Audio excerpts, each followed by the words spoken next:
They do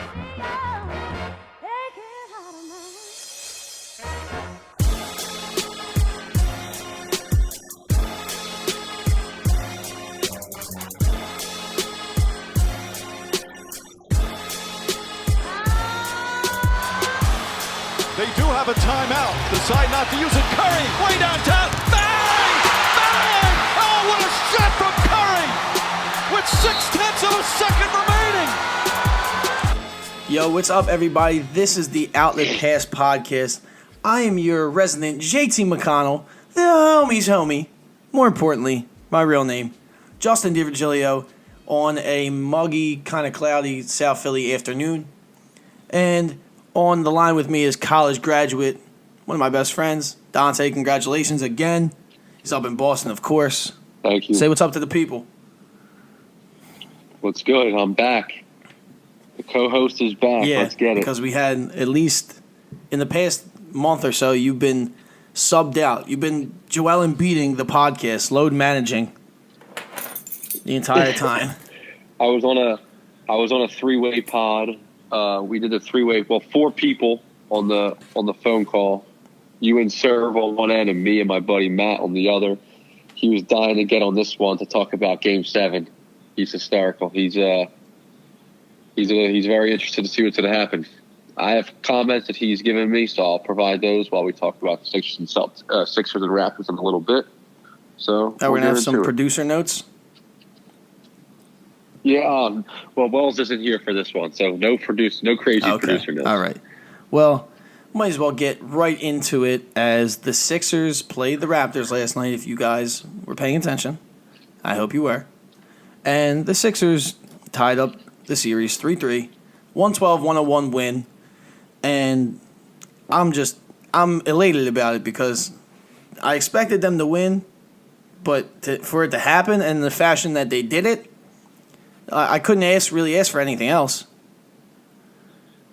Well, I was speaking to Jed about this, and he thought that we really couldn't lose in front of our city. Like, if we were going to lose, it was going to be on Toronto's court, just because that's how we're built as Philadelphia players, fans. Like, it would have been a big letdown to see it on our court. So I do expect a Game 7 win, but Game 6, there was no way I felt like we were coming out with anything but a W. All right. I'm with you. Like I said the same thing. And where did you see the improvements from Game 5? Because Game 5 was pitiful. It was very stressful. Nobody was doing. I think the one simple thing that everyone took away is that compared from Game 5 to Game 6 is Ben Simmons was running down on people, going at the rim like no one was there, as he should. And I feel like the Sixers got taken out of the game in the second quarter. When they got put down in that Game 5, people weren't closing out as hard. They were getting easier buckets. They couldn't score on offense either. Went through long stretches. They could not score. They couldn't hit their shots. It was just a mess. And in this game, it was turned around completely. Where'd you see besides Ben Simmons being more aggressive, where did you see the change? Where'd you see a change? I'm very happy. Okay, so Tobias Harris went to the bucket a little more because in Game 5 he was settling for his mid-range. Don't get me wrong, he's really good at the mid-range.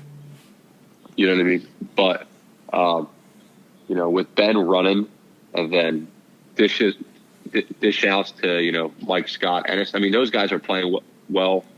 Having the two bench guys performing at the level we expect them to, or even probably exceeding expectations. To be honest with you. That's also great to see. Joel's plus minus is unreal. It's going to come down to if we could score more points than them. They're really not that good on offense to have a lot of guys do it. We can. If we score the ball. Joel's got to get down low more. He's going to play a lot more minutes. You know that, right? You hear what he came out and said? Yeah, in his post-game press conference, he said when asked about how many minutes he would be playing, he said he'll play 45 if he has to on Sunday. It's part of the game. It's why he's here. Is that what you're referring to? No. Yeah. Knowing Joel, I don't know if we could actually get a 45 from him because he does get tired, to be completely fair. But I mean, he did look like he had some energy last night. Obviously, And I think he'll bring that into Game 7. You know, a lot comes down on Ben, to be honest. You know that, because if the offense is moving, everyone's jiving. Yeah, I think. So. Well, with this game, the Sixers, the people who contributed, and then we got some above average contributions from guys. In terms of, like, the plus minus is insane for the Sixers. Two in particular. Right. Joel Embiid had plus 40. His plus minus was plus 40. And then the three general manager, Mike Scott Hive, roll call, plus 29 on the plus minus. Yeah. Wow. Like, though.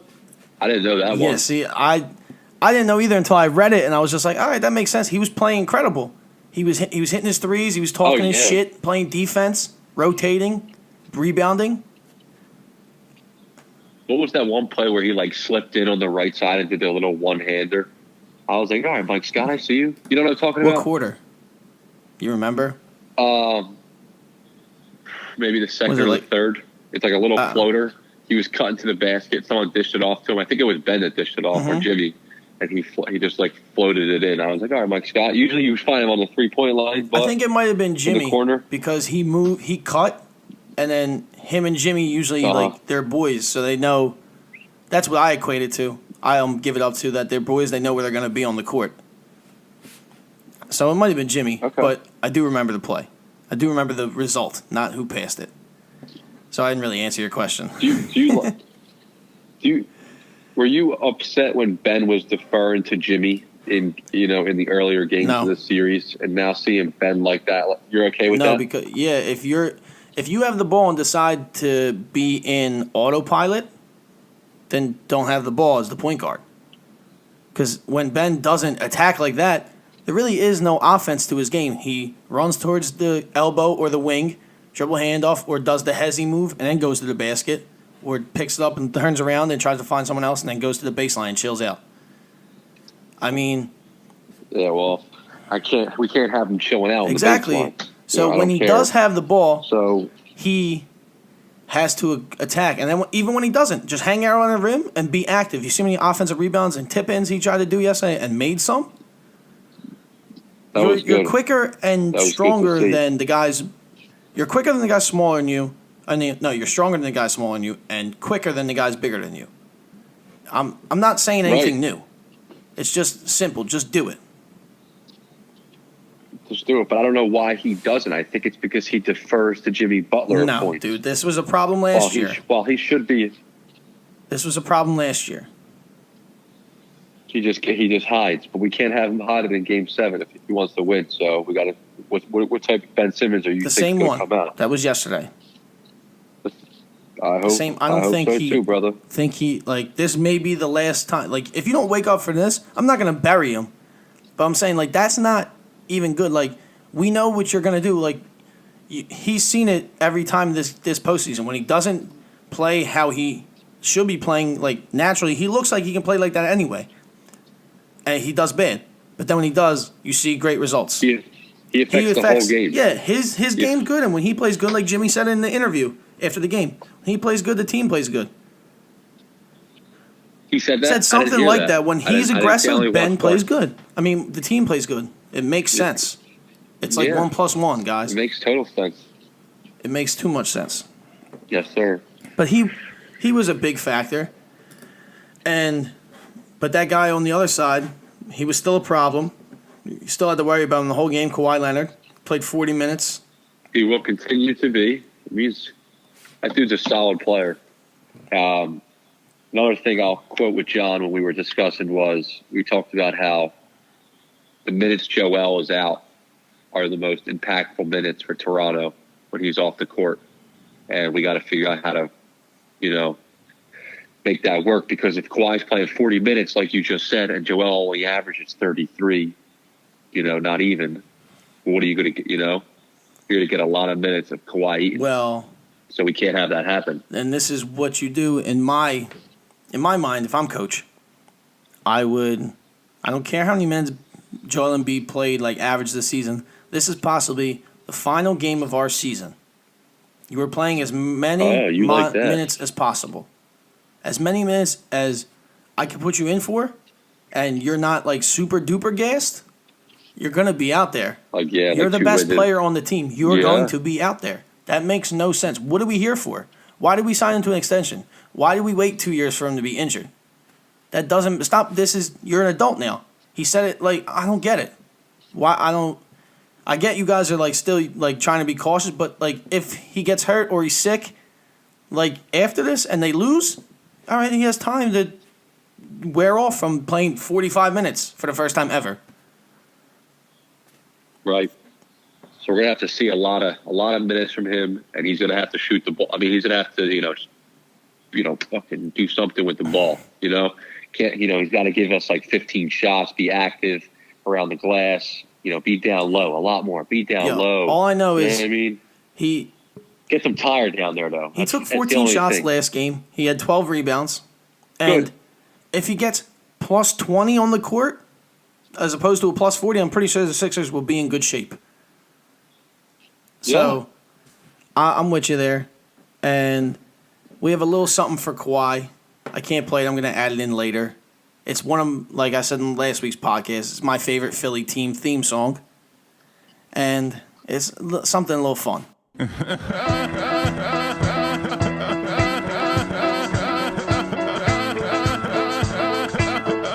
fun guy.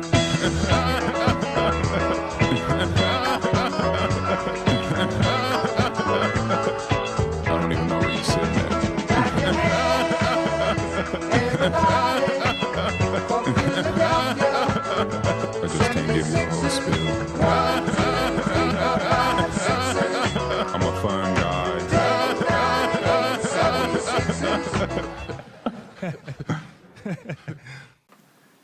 What else?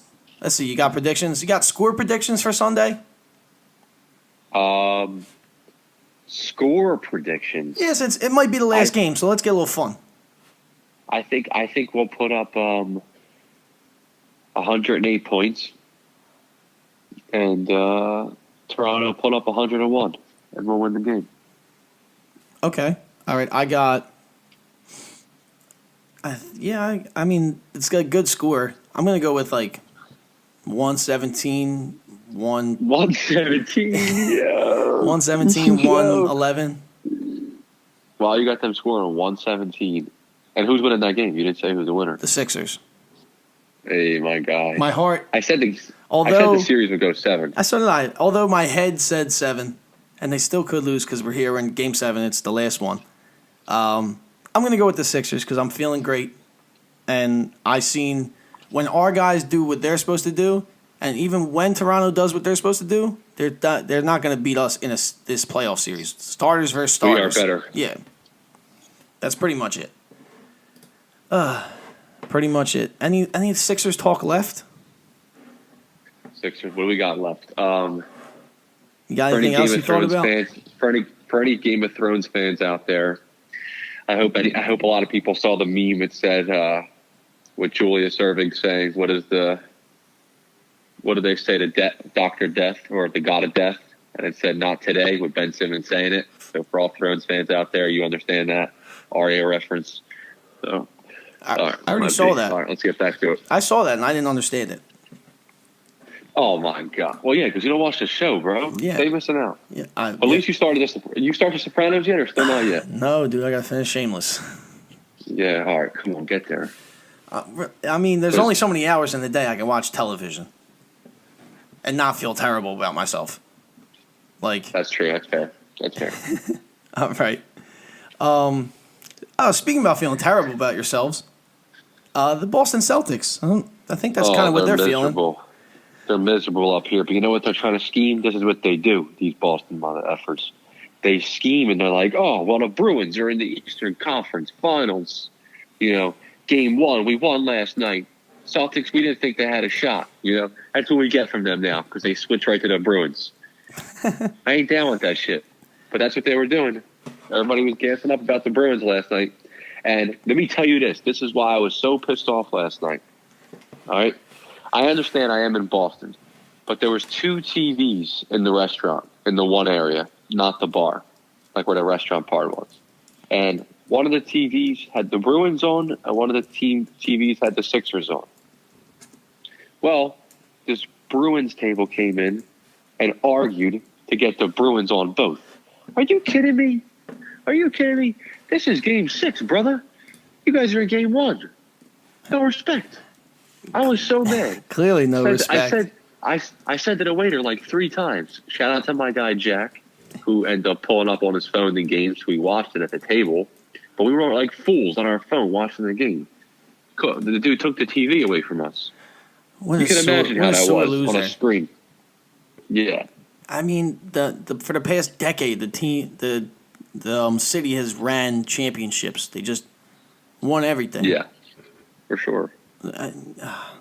Yeah, I would be pissed too. Now I got some exciting quotes for you from Danny Ainge.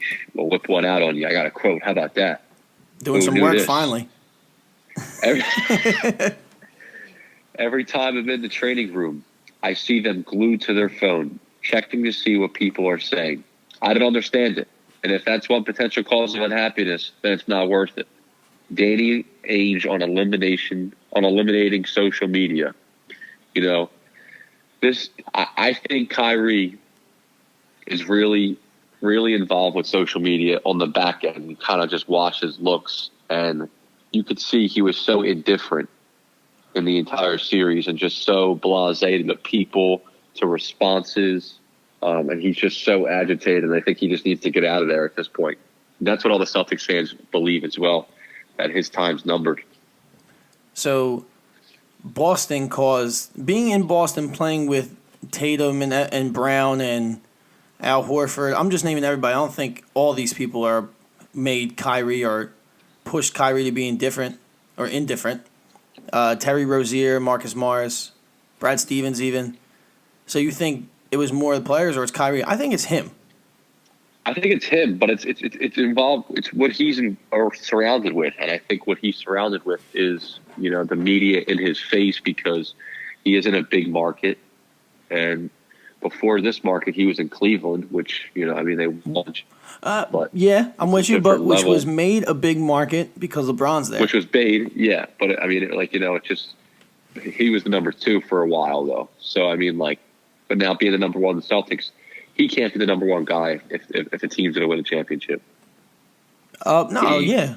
I mean, I feel like I said this from Jump Street, at least this year. Yeah. And I also feel like people get gassed. Tried so hard. Yeah. They tried so hard for Gordon Hayward to work because they put all that bread in him, you know, and he got hurt and all. But, I mean, what are they going to do with him? I mean, they're relying on what?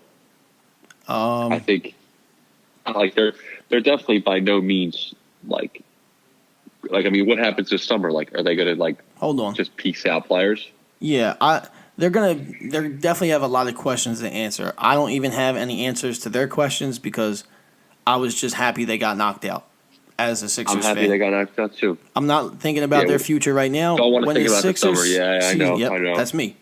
I am playoff mode.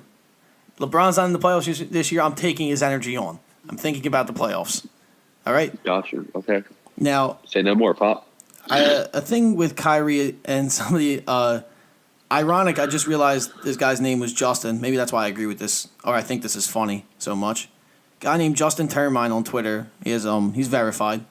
Kyrie's legacy as a Celtic, destroying Hayward's ankle with a horrible pass and destroying the kid's mindset with horrible leadership. Yeah. That's rough. That's rough. I mean, Hayward ain't gonna ever be anything, I think, to be honest with you. I think his days are numbered. It's crazy. Those two things, out of everything, like he's done more than that. But those are two of the things he did. I don't know if he destroyed Gordon Hayward's ankle. That's more embellishing. But yeah. Kyrie. Yeah, we could talk about Kyrie's off-court actions more than his on-court at this point. But during the series, he just missed shots. Honestly, like right. If he made 4 more shots in those games, the games are different. Because if he gets a couple more buckets, then more people will fly in towards him. Finishes around the basket. Yeah. More things would be falling into place if his shots were falling. I think it's that simple. And the Bucks did outplay them as well. Yeah, I mean the Bucks were a better team. Oh no, That's of course. exactly what I was going to say. I'm just But I saying. mean, like, what? Last year I it was felt going to be that. closer. Sorry, Right. Oh, wow, you feel that way. Ooh. it was going to You be think closer. If they Okay. played if they both played to their best, they would have went like 6 games at least. Mhm. I don't know. I mean, the If, Bucks are just. I mean, Giannis has been coming up strong every game. I mean, to see that, and then to see Celtics not hit their shots, and people not show up as expected. That's what happens. I mean, Giannis is a force, bro. Any team that sees him next year is going to be in for a ride. for sure, Brad Stevens took accountability. He Yeah, said I mean, that the Bucks were better. He's a good coach. Yeah, he's a. It's tough to out. It was tough to outcoach, the team because of just how they're just built. They're built like big and strong. Like even Bledsoe was just running by the guards. Yeah, he's He was bulkier. just strong. Yeah. And Middleton was just eating the Celtics up. I hope he don't bring that energy into the next series. But Either way, if he's an the all-star Sixers for a they got reason. it. Yeah. You're off your gas. Let's just get this Game 7 victory. But Hey, he is an all-star Giannis- for a reason, for sure. The Bucks, and Giannis is doing his thing. yeah, the Bucks so, are kind of self-exclamatory. Like it's Giannis and the guys, Mhm. and that's not a slight because they're doing what they do. It's just a lot easier to have Giannis and the team. Yeah, and they all bought into what's up. Brogdon just came back, right? So, and he's a good player. See what they could get out of him by next series. So, interesting, Yeah, they embarrassed them in that game 5. bro. They're just so. Oh my God, Giannis is strong, bro. He's strong. He impacts the game on so many levels. He gets fouled. It sucks the momentum out of teams. That's why I was talking with my buddy about the Sixers and the Raptors game. He goes, yeah, they're going to say that this game ended, we lost by 20, when we really truly lost like the game, when it was out of hand. A lot of that has to do with fouls and momentum. Taking the momentum out of the game from fouls really can just suck the life out of a team. Because you kept hearing C. Webb say that the Celtics are they ride the emotion wave. If they hit a shot, they're good. If they get a steal, they're the fans are energetic. But when it's not like that, things are just, different things are unfolding, and if they can't, succeed the way that they, from all the positive energy. If they're not getting positive energy because they're going against a better team, then you're not going to get the victories. And that's the type of team the Celtics are. Well said. I'm with you there. For 100%. C. Webb was right on that. But C. Webb was also wrong on one thing. Did I text you about this? What'd he say? He say something about somebody you really like? No, he said Giannis was 6'12". Oh, I was yeah, like, yeah. bro. I was See, that's the thing. I think that was the first, right. I think that was the first, correct thing I agreed with Chris Webber. So I agree with that he knew the facts. But then he'll just, he's not that good on, was that in-game commentating? He was part of the, Yeah. Okay, yeah. I'd rather hear him talk to other players about stuff than do it live. I feel like I agree on that. personally, I just don't enjoy it that much. Let me not say that. Let me not say he's bad or good. Let me just say I don't enjoy his commentary. That's better. Because I don't know nothing about it either.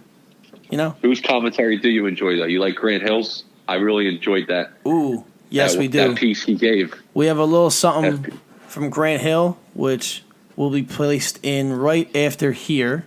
Sure, he'll receive a lot of criticism this summer, and maybe rightfully so. And not just his play, and not just his, he didn't look into it tonight, even though he took 21 shots, but just his leadership, his press conferences, he's been indifferent, he's been disengaged.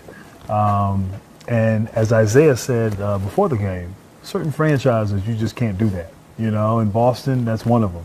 There's an expectation there of success, of working hard, of having integrity in terms of how you approach things, and Kyrie didn't live up to that as their marquee guy. And you talk about Larry Bird and Havlicek and Russell, and even recent years KG and Paul Pierce, and he didn't fall in line with the rest of those greats.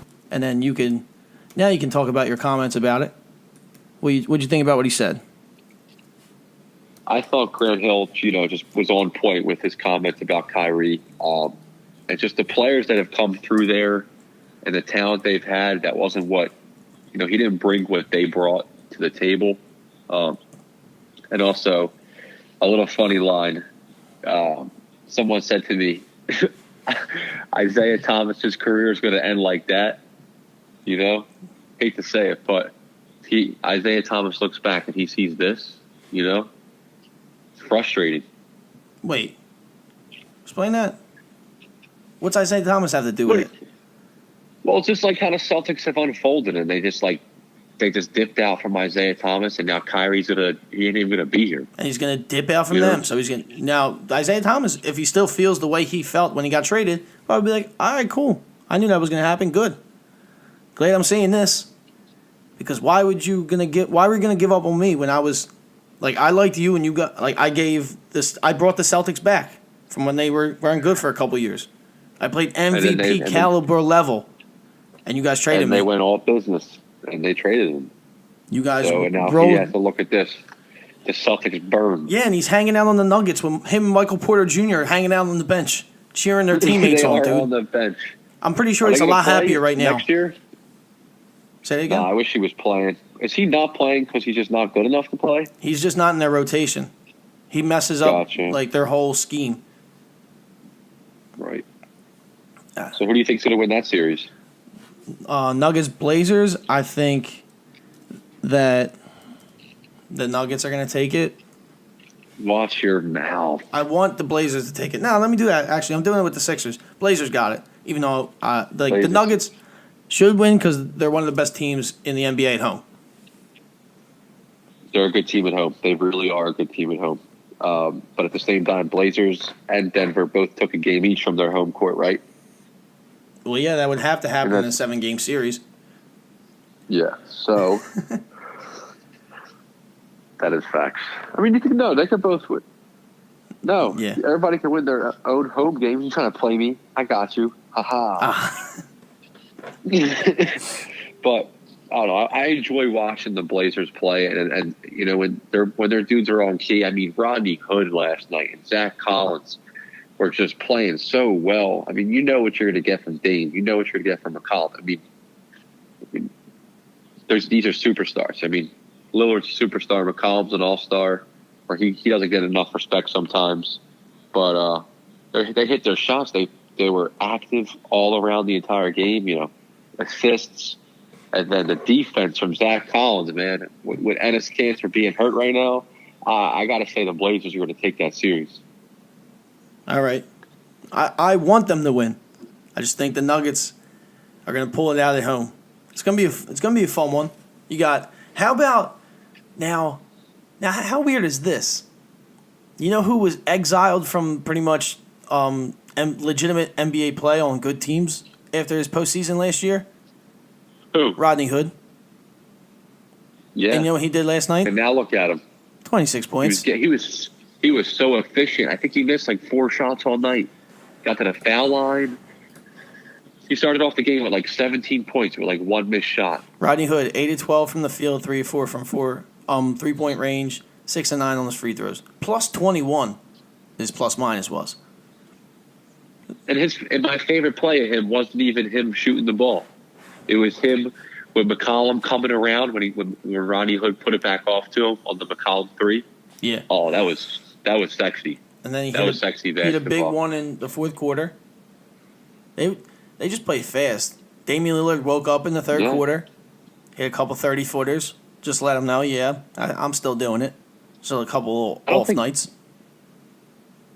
Down low is going to have to win for Denver because I don't think the guards are really that good, Just. Defense or offense? I mean, offensively. Like, I don't think Gary Harris or Jamal Murray are that good to dominate the same way, Lillard and McCollum are. Jamal Murray is. You feel that way? He's a dog. I think he just does, but he does too much sometimes. Well, that's why he hasn't got it consistently yet, but he could do it, and he might wind up doing it tomorrow or Sunday. So we've seen him do it. You just don't think he can hang when Dame or CJ are going to do it. I mean, yeah, they're outshining him. That's just. I mean, but he can do it. I guess you're right. Yo, But I'm Lillard is praying outshining. you're right and I'm right at the same time. So then we just have a war. We just have whoever's gonna win. I want to see it. Sunday gonna be lit. So, dude, I can't wait because we might see something different as well in the Western Conference Finals for the first time in a long time.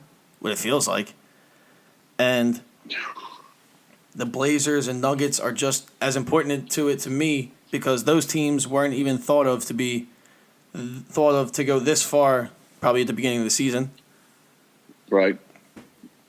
But we still need Houston to win their game tonight. I mean, they got to do what they got to do first. They got that already. You think? So? I mean, they gotta get the Game 6 win. I can't put it out to Sunday already. I got that. They are 6-point favorites. Oh well, Which we'll have to see about that. yeah, Vegas usually isn't wrong. So I've learned that. I don't gamble, but I learned that. I started checking lines of games now because it's like, yo, they're usually right because they just calculate the numbers and they just see who would win and who's playing better at this time statistically. They just do numbers, I'm pretty sure. And Who was favored last night? the Sixers were. No, wait, no, they weren't. No, they weren't. Sorry, they were 2-point dogs. Oh, really? Yeah, that's why Lane Johnson and Chris Long rang the bell in the dog masks. Nice. That was exciting. Yeah, I don't know if Denver were dogs, but I mean they're usually right. 2 points is 2 points. That's not the biggest one. They just did even. But they wanted to steal some people's money last night. Of course. So as we see, we got Sixers here. We got the Blazers. You got Houston winning tonight. But in Game 7, who do you got? Houston. You're off your beans. Yeah. Oh, my gosh. Wow. Come on. Let's talk about it. Let's talk about it for real. Let's talk about it. So the Houston Rockets, this is the second and probably final chance they will be able to beat the Warriors as they are set up to destroy them right now. The Hampton Warriors, the Villain Warriors, whatever you want to call them. Even though Kevin Durant got hurt. And that's probably a big reason why they're going to win. It's the last chance they're going to beat them. And I like a redemption story. Chris Paul is not hurt this time. I've loved him forever. He's got to do something these last 2 games to prove that he is as great as he is and he can translate to the playoffs. So I'm riding with Houston. That's my spiel. Wow. Okay. All right. So what do we got here? I think I got Houston in Game 6, but I just feel that the Warriors are still a team that makes less mistakes. And, they're not going to go as cold, as fast as the Houston Rockets can in Game 7. Not that I'm saying I want that to happen. I would love if the Rockets won, but the Warriors still have this thing about them. Yes, I understand. Kevin Durant, the best player in the world, is not going to be playing. But we can't discount Klay Thompson, Draymond Green, and Mr. Steph Curry. I sound like Mark Jackson, though. Thank you very much. All right. Look, I had this conversation with people yesterday. I hear you. Completely hear you. Just telling you this is what I'm rooting for. It makes more sense because factually the Warriors haven't been eliminated in the second round in God knows how long, and they haven't been to the finals in 4 years. They haven't not been. A double negative, however you say it. They've been there for the past 4 years, and they should win. But I just think it's different that they dodged the bullet last year. The Rockets dropped the ball. Did. The Rockets shot blanks. They thought there were bullets in there. There weren't. James Harden's clip was empty that year. Empty. But this year, that man, CP3's healthy. CP3, he's got an extra clip on the side. He's got a backup. They're back to back with their guns, like a cliche movie picture, cop, whatever. I'm trying to make a reference. They're winning. That's how I just feel. I can feel it. Just like last night, how I said in the group chat with the Sixers, I was like, I feel the good energy through the television. Like how they're playing, I can't doubt them. I can only encourage them and cheer them on. That's how I feel with these guys. Wow. So I invest in Well, myself, to be honest. This isn't the all Rockets. brain power. This is some feeling, some heart in there, too. The Rockets better take advantage of him not being there then and expose it somehow. Like, I don't know. Well, How that PJ would- Tucker's not going to be as tired. That's true, but I mean, he's not going to have. I mean, what's the max he's going to give you in a game? Like 17 points with like 3 threes in the corner. Dude, if PJ Tucker gets 17 points, that is your probably fourth or fifth guy who would score on that team. It goes like James Harden, Chris Paul, Eric Gordon, Clint Capella, PJ Tucker. Capella. And then you throw Gerald Green in there. Who else would you throw in there? Gerald Green. Maybe Iman Shumpert. Austin Rivers. Like, I can't believe you said Iman Shumpert before Austin Rivers. How dare because he you? had a better game 4, or he had a better game 5 than Austin Rivers did. That's why I remember that. That's true. So That's true. It was good to see that too. yeah, like I said, PJ Tucker's your fifth guy who's supposed to score the ball, and if he's scoring, yeah, you guys got it. They should have it, but But they also score a lot of points. yeah, In the scheme of things, when they average 120 points, Harden and Chris Paul make up 55 of it. You still got to come up with 65 points. but they've been doing it. They've been doing it, but it is the Warriors, and what can they do just as well? Score. Score the ball. Yeah, and we're gonna have to see Klay So- Thompson and Steph Curry be the Splash Brothers. They're going to have to go, yeah. I mean, Klay Thompson's going to have to play unconscious Yeah, because I forget what I was watching. Houston has a good fan base. They'll be in their red shirts. The whole arena will be red. I can imagine it now. It'll be electrifying. I'm sure Travis Scott will be there rooting them on. So they'll be in there. They'll be in But there. Game 7 is a different story. They'll be in there ready. So have we seen Kevin Durant play his last game as a Warrior? In your eyes, it appears so. In my eyes, I believe he still has games left, but I don't know where you feel differently. Yeah, he's done. Kevin Durant. Because the Warriors season is going to end. I don't care if I'm in the minority. No closure. See, the thing No is, like, closure. how come this is so weird? Like, I actually believe this because, like, I've seen them practically do it. They just kept jacking up threes last year to lose that game. If they changed like half of those possessions to get a higher quality shot closer to the basket, maybe once or twice, and somebody draws a foul, it's different, right? Right. So after seeing that, and then watching this season, the ups and downs of the Warriors, the ups and downs of the Rockets, then watching this series, the ups and downs of the Rockets, because the game 1 they should have won, and game 2 they get blown out or just got beat worse. No, they just got beat worse.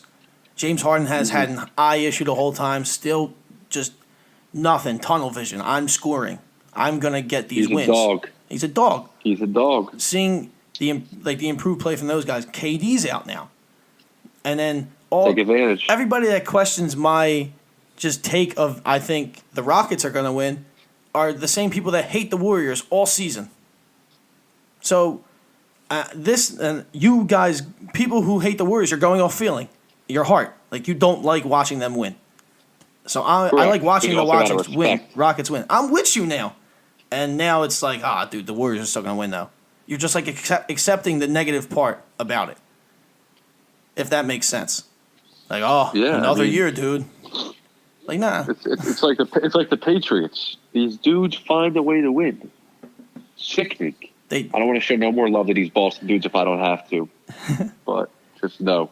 They do, but this year is where it stops. The league's gonna it's gonna feel a lot different even next year. Like if I think that the Warriors don't make it to the conference finals and KD leaves and Kawhi's somewhere else again, and then Kemba's somewhere and Kyrie, like the summer that we're about to have, this is gonna be a crazy summer. Yes, it will be. Boy. And we thought last year was kind of exciting. This year's about to pop off, especially in the city of Philadelphia. You're right about that. I mentioned James Harden's eye. Yo, it looks crazy towards, like, the first half, he still looks like it's always fine. and then as he keeps playing, it just starts to close a little more. Phew. Remember LeBron's eye had the same type of thing when he got hit? What That's series? Who hit LeBron? Did Draymond hit LeBron in the eye? I don't remember. I In just the asked you what championship? series it was. I think it was in the chip last year, Game 1, Hold or on. 2 years ago. But you But- can keep talking. I mean, it just so happened that Draymond did it twice, right? It always just so happens that Draymond Green is physically harming someone. Brutal. I mean, he's a good player. He might be a big reason why they win Game 7. Wait, The wait. heart and soul. I know you like to be nice to everybody and like you just went over it, but is it not always Draymond Green mainly now off the Warriors? It always. It's not what's the dude? It's not Zaza anymore. So it's always him. It's always him. How is this allowed? It seems like They're the Warriors. it's They make them intentional. they make the NBA a lot of money, bro. It's It's intentional, of course. Draymond don't care though. He got that Izzo blood in him, bro. so Tom Izzo doesn't care. Yeah, Game 1, he got raked across the eyes. You are right. I am right. Twas merely a correct statement. Sorry. I had to bring it back to last week. It's all right. It's all right. It's a great I'll joke. let that slide once. Okay. Well, All right, what else you got for me? I wanted to keep talking about the Warriors series, but for some reason, drew a blank. I feel like Capella ain't going to give you any wow factor difference. He might be a little better on offense because KD isn't there as another big body, but you'll be sure to hear Kevin Looney's name, not scoring the ball, but he'll be on the floor a lot more. We'll see. We'll see what's going to happen. Game 6 tonight. They got to win that first. So, I was watching First Take, and Max Kellerman, Will Kane, not James Harden, Stephen A. Smith were talking about James Harden, and they said if he loses tonight or in this series, does it hurt like his MVP candidacy or his legacy or I don't know because he doesn't get it done it shouldn't again. affect his MVP. Yeah, I'm with that too. But, James Harden can obviously be a best player on the team to win a championship, without a doubt, unquestionably. So it is time that if he did win one, that'll really cement him as being like one of the best scorers ever. That's just what it is. I mean, like, have you seen a guy on this type of level score the ball the way he does in different ways? Now, with all of that attack, said, could shoot. I'm with you because you can just keep going down the list with contact, weird and awkward ways, right? So if that all reigns true in October and February and April and May when he gets to the playoffs, but he never wins a championship ever, does that take? I don't think that should take away anything because at the end of the day, the team still has to contribute too. It's the same thing. I don't think it takes away anything from Iverson either. Also, another incredible scorer. And it doesn't. Well, how do you feel about Melo? He's also an incredible scorer. I don't think it takes anything away from him that he doesn't have a You don't championship. think I think that doesn't matter? it takes more away from. I think him being not the best team player from what I see and what I think takes more away from his scoring ability than not winning a championship. Right. Because it seemed like everything had to legit stop. We had to change everything for you. You had to be a guy, and you scored, and then you wouldn't move around that much in an active sport of basketball. You have to run around. You have to be moving. The ball moves. You have to be moving around. The ball has to move. They teach you that. You learn that. You were just stubborn, which has worked out for you. I mean, made how many All-Star teams, won a national title, scoring champion, won Western Conference Finals. I mean, it's a good resume. Definitely a Hall of Famer. Just not as great as people say you are. And I don't know if we'll ever see him ever again either. No, him and what's it called? Go team up in China. What did I say last night? Oh, Lord. Get that money. Yeah. Get that China money. And get those buckets. He could still score over everybody. Oh, yeah. Damn, I forgot the other person. I don't know. So let me hit you with this. I'm gonna hit you with a quick, instant producer note. I'm looking on Bleacher Report right now as we speak. Unfortunately, I'm sorry. No disrespect to you. I see a missing sign. It said, "Have you seen him?" And it's a picture of Paul Pierce's face on a Milwaukee pole that said "last seen on 4/28," saying stupid stuff on ESPN. The Bucks got no mercy, bro. Oh my god, I love that.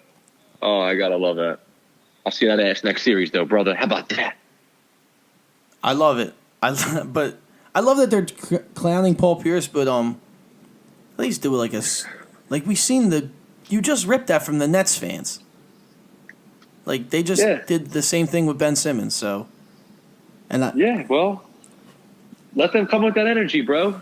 Let them come with that energy. Yeah. Because they Sixers and 7. What else you got to say to the people? I don't know. I got no more words. I don't know either. That's what's really happening. Like, the league has been fun. The playoffs have been awesome. It's just The games have just coming too, right? Don't you feel that way? It's just like the next game. It's just like something's always there. Yeah. We just got hit with last night's game. We can't even process our thoughts totally. Still, before we'll have new thoughts tomorrow about our game 7. Yeah. You know what I'm saying? And the game 7, It's just dude, we still got to process. I want the Sixers to win too because I just want Drake to stand there and just have to realize his basketball team season's over, just like I would if the Sixers lose. But I want to be able to know who you are, and you're sitting in the front row, and your team lost. Because he's annoyed me as much as I love him as an artist. I don't like him being a fan of his team that much. I think like a lot of people. Because he did the airplane with Joel. See, these other things I care about as much as the game because, like, the game you can only talk about it so much when you don't, and then you sound. I feel like people sound like just the analysts, or we all sound alike. Because at the end of the day, it's not that complex. Jimmy Butler's been saying it every interview. It's simple. It's just basketball. All you gotta do is just play. We're good enough players. We're gonna learn and figure it out. Like, That's him. you know what I'm saying? So that's why sometimes I don't have enough analysis. Because it's just like, yeah, they should have did that, and I'm just watching them do what they're supposed to do. It's nice to watch them take care of business. It's basically like an errand, you know.